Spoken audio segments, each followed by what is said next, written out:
So I thought I'd tell you more of the story of this car and obviously how it came to be and how it came to be in my possession, because it was quite, it's not that good of a story, but whatever. I'm going to bore you with the details anyway. It's a 20 valve, 5-cylinder. It's got the wheels I like, which are these, I think they're 16-inch Fiat wheels. I think you can find them on, they're on another car, but I can't remember which one it is. It's some sort of like T-Post Sporting or something. There'll be a picture somewhere that'll show you which car they're from. But this one was on someone's private estate. They drove it around basically like a golf cart for some unknown reason, like why would you do that? And then it fell on someone else, and they just had it sat in their garden for ages, and it looked like crap. I'll show you the listing here probably. Then it got to someone else. You know, you get those guys that's the Facebook car sellers. They go around with a stupid like a transit low loader and just pillage all these cars and sell them on for like 100 quid extra. Don't know why they do it. Well, it's money, isn't it? Who cares?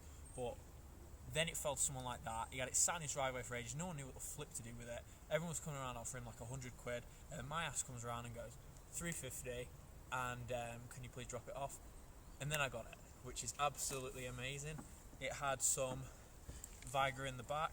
Apparently it had some, I think, what was it? It had like some pink handcuffs in the back as well. Like, don't know how it had that. The most questionable thing though was the exhaust, which was absolutely disgusting. It was basically a load of guttering welded together.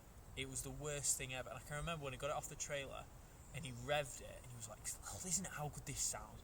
And it honestly was a right racket. Not a good racket, a bad racket. But then obviously we got it off the driveway. I'll put some videos in as well of me, what I was doing with the car. It had a massive hole in it, massive. It had a hole about that big in the passenger footwell, which was quite bad. You could put your finger through and touch the carpet. I fixed that myself. And then I fixed a load of other things, got a load of rust out, did all the bottom of it and everything, put it in for its MOT, and it failed. Literally, it wrote me an essay. I could have probably submitted that for a part of my degree, and I probably would have got at least a pass mark on it, because it was that long. So obviously it was me at work at the time, checking the MOT thing, refreshing it, and that came up, big ass fail. I love how they put the fail in giant red writing, and then that giant laundry list of just bad things.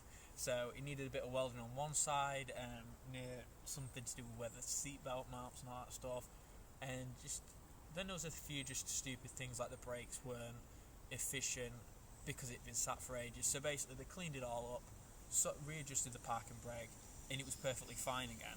So I was basically quidsing at that point, and I ended up with pretty much the world's worst coupe Ferrari you've ever seen. So obviously I'd say I'm pretty quidsing at this point. The car just keeps going up. I'm not too bothered about selling it though, because I'm not going to sell it because I absolutely love it. So it has kind of replaced the MG though, which I am selling. So if you want that, drop me a DM.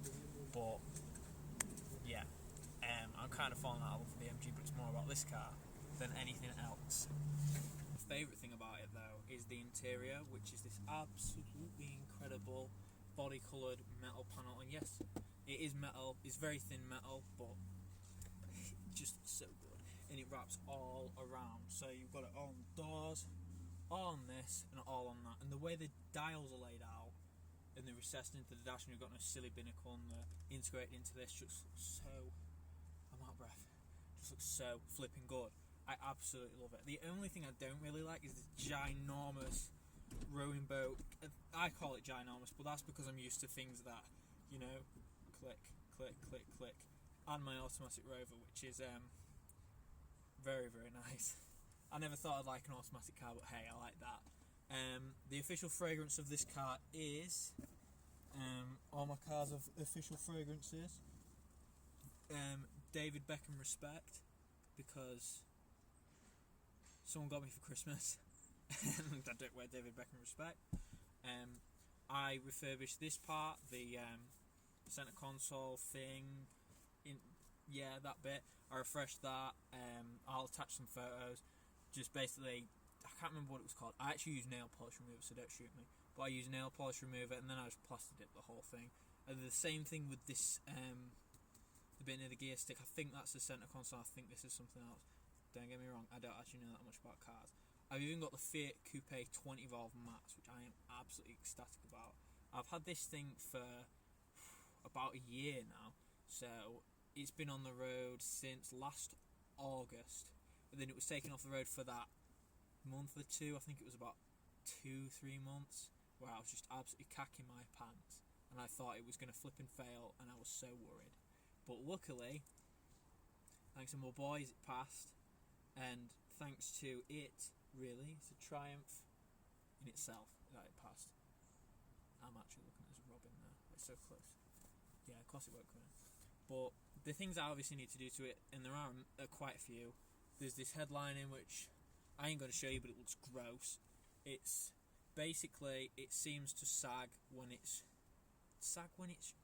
wet. I think it's sag when I'm not in the car, and then when I get in the car, it's stiff again. So I don't really get that, but okay. This dial doesn't go all the way. Now I thought it would be because I've put the dial on wrong and it's like gone completely wrong, but turns out it's not. I put it on right. It's just sort of given up past a certain point. It also had an issue with the hazard lights, which I've fixed, which you probably saw in that last video, which is top notch. There's nothing else really to report about it being broken, so that's a good thing. Oh yeah, the bonnet release is broken, so the actual handle is not even here anymore. So you put your hand down here like, oh yeah, the bonnet release, wow, and there's just a little cable, so you just pull the little cable and you release your bonnet.